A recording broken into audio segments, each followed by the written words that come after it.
साथ में मैं चाहूंगा एक बार जोरदार तालियों से सम्मान करें।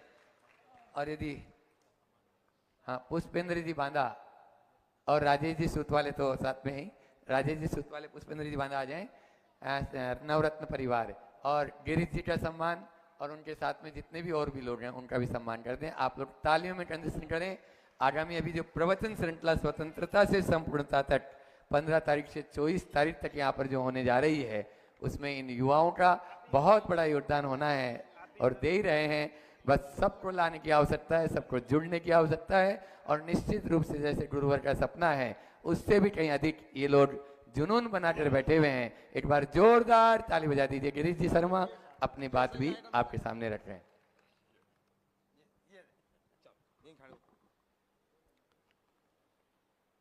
भगवान, जिस प्रकार से आपके चिंतन से पूरा भारत आह्लादित होता है, तो भगवान मेरे मन में इस सामयिक समय पर एक बड़ा प्रश्न है जो इस भारत के आम जनमानस को उद्वेलित भी कर रहा है।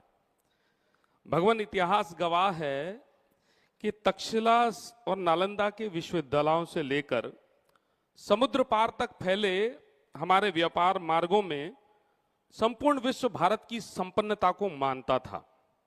रोम के बाजारों में भारतीय कपड़ा बिकता था।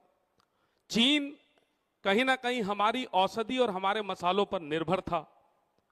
अरब के देश हमारे गणित के ज्ञान को लेकर कहीं ना कहीं अपने ज्ञान की वृद्धि करते थे। लेकिन वर्तमान परिदृश्य में आज यह हालात है कि अमेरिका और चीन जैसे देश टैरिफ वार के नाम पर कहीं ना कहीं हम पे नए करारोपण करते जा रहे हैं। ये हमारे आर्थिक चिंतन की विफलता है या हमारे राष्ट्रीय चरित्र को किस प्रकार से अपने आर्थिक नीतियों का निर्धारण होना चाहिए था, उसके लिए कोई ना कोई ऐसा संदेश आपके माध्यम से मैं चाहता हूं कि दुनिया भारत की ओर उसी दृष्टि से देखे जिस समय पूरे भारत की जो छवि थी, ज्ञान में, अध्यात्म में या व्यापार में सोने की चिड़िया के रूप में हमारे देश को माना जाता था। तो वर्तमान परिदृश्य में भारत की आर्थिक नीतियां कैसी हो और भारत का आर्थिक चिंतन किस दिशा की ओर हो, कहीं ना कहीं ये संदेश हम चाहते हैं कि जिस प्रकार से भारत आत्मनिर्भर भारत बने, उसके लिए आप हमें प्रेरणा दें। बहुत बहुत धन्यवाद। नमस्कार। मेरा मानना है कि चुनौतियां अवसर बन जाती है। अभी जो टैरिफ वार हुआ है, मुझे लगता है ये भारत के भविष्य के लिए वरदान बन सकता है। मैं ऐसा इसलिए बोल रहा हूं कि भारत सरकार, खासकर भारत के माननीय प्रधानमंत्री मोदी जी इसके आगे झुके नहीं। लोग कहते थे कि नरेंद्र सरेंडर हो जाएंगे, लेकिन नरेंद्र इंदर बन गए। अमेरिका की इस दादागिरी के आगे न झुकना बहुत बड़ा शुभ संकेत है। उन्होंने एक बात कही है कि हम लोकल को वोकल बनाएं, स्वदेशी को प्रमुखता दें। अगर पूरे देश में ऐसा जज्बात उत्पन्न हो जाए कि हर भारतीय एक ही धारणा बनाए, बी भारतीय बाय भारतीय, भारतीय बनो भारतीय खरीदो, ये सरकार के बस की बात नहीं है। ये आप जैसे सामान्य नागरिकों की बात है। हर नागरिक के मन में ये बात आना चाहिए, थोड़ा बहुत यदि कमतर भी होगा और महंगा भी होगा तो हमारे देश में निर्मित है, तो हम इसे अपने देशभक्ति का हिस्सा मानकर उसको पहली प्रमुखता देंगे। दूसरों के आगे हमें हाथ फैलाने की जरूरत ही नहीं पड़ेगी। हमारा निर्यात घटेगा, लेकिन हम अपने देश की उपज को और हम अपने देश के उत्पाद को अपने देश में ही खपा लेंगे। हमें जरूरत ही नहीं पड़ेगी किसी से आयात करने की। अगर हमारा निर्यात घटता है तो उनका भी निर्यात प्रभावित होगा। हर व्यक्ति को ये बात समझना चाहिए कि भारत इतना बड़ा देश है, जिसको विश्व की सारी बाजारों को खपाने की क्षमता है, ताकत रखता है।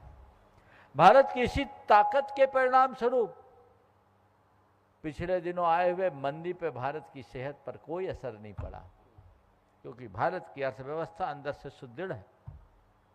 ये तो अंग्रेजों की चाल और ये देश का दुर्भाग्य कि एक लंबे समय तक भारत गुलामी के शिकंजों से जकड़ा रहा।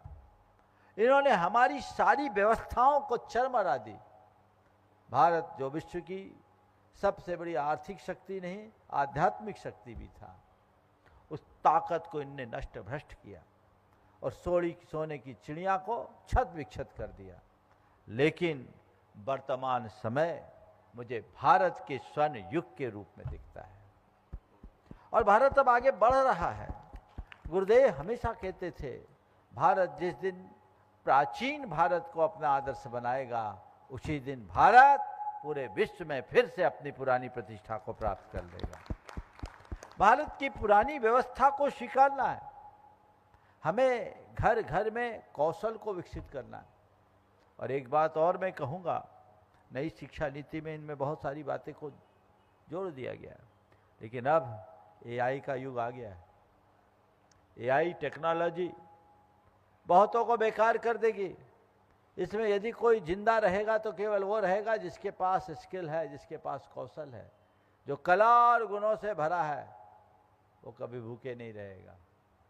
बाकी जो चीज़ें टेक्नोलॉजी से होती है, एक आदमी लाखों का काम कर देगा एक बटन से, बाकी लोग तो बेरोजगार होंगे।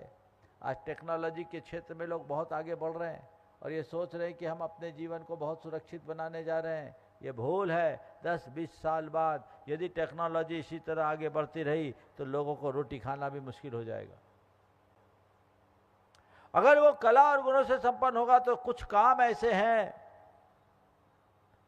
जो खुद से ही करना होगा, वो टेक्नोलॉजी नहीं कर पाएगी। टेक्नोलॉजी मददगार बन सकती है, लेकिन उसमें अपना हाथ तो लगाना ही पड़ेगा।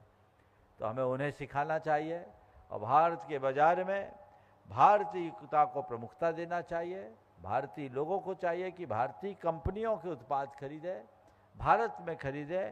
थोड़ी चीज़ें कम भी हो तो उसे हम प्रमुखता दें। और ये तो बहुत अच्छा योग है कि आज औद्योगिक विकास के युग में भारत कहीं पीछे नहीं है। हर चीज़ें भारत में अब बहुत सुलभ है। एक ज़माना था जब हमारी ज़रूरत की चीज़ें भी उपलब्ध नहीं होती थी, विदेशी कंपनियों के मोहताज होना पड़ता था, नंबर लगाना पड़ता था, तब चीज़ें आज मिलती थी। लेकिन ये बहुत अच्छा समय आया एक दृष्टि से, जो आपको चीज़ें सुलभ हो गई।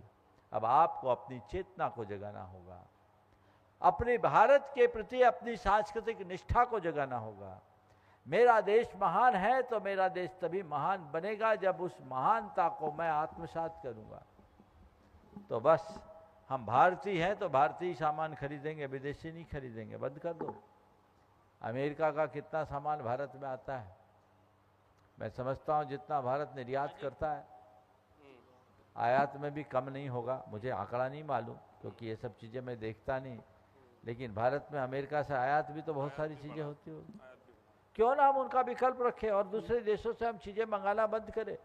अपनी चीज़ को अपने घर में उत्पादित करके हम अपने घर में खपाने की क्षमता विकसित करें। और सरकार यदि इस नीति पर काम करेगी तो इन सब की हवा खिसक जाएगी। मुझे इस बात की प्रसन्नता है कि सरकार अभी झुकी नहीं है और मैं ये आशा रखता हूँ कि ये सरकार झुकेगी भी नहीं, तभी देश का गौरव आगे बढ़े। गुरुदेव, ग्रामीण अर्थव्यवस्था पे भी आप कुछ संदेश दें, जो हमारी पुरानी अर्थव्यवस्था थी। मैंने संकेतों में सारी बातें कह दी। हमारे यहाँ जिस तरह की व्यवस्थाएं थी आज चरमरा गई। आज सब तरफ शहरीकरण, औद्योगिकीकरण की तरफ बहुत तेज़ी से झुकाव हो रहा है। उच्च शिक्षा की ओर बढ़ जाने के कारण हमारे समाज के युवा अब गाँवों में रहना नहीं चाह रहे हैं। तो हमें इस विषय पर बहुत गंभीरता से विचार करना होगा। बहुत सारी चुनौतियाँ हैं, बहुत सारे बदलाव हैं। हमें इन चुनौतियों को देखना होगा, कुछ बदलाव को स्वीकारना होगा, लेकिन भटकाव से बचना होगा। मैं इस विषय पे अपना विस्तृत मार्गदर्शन आने वाले दिनों में दूंगा। नमस्ते।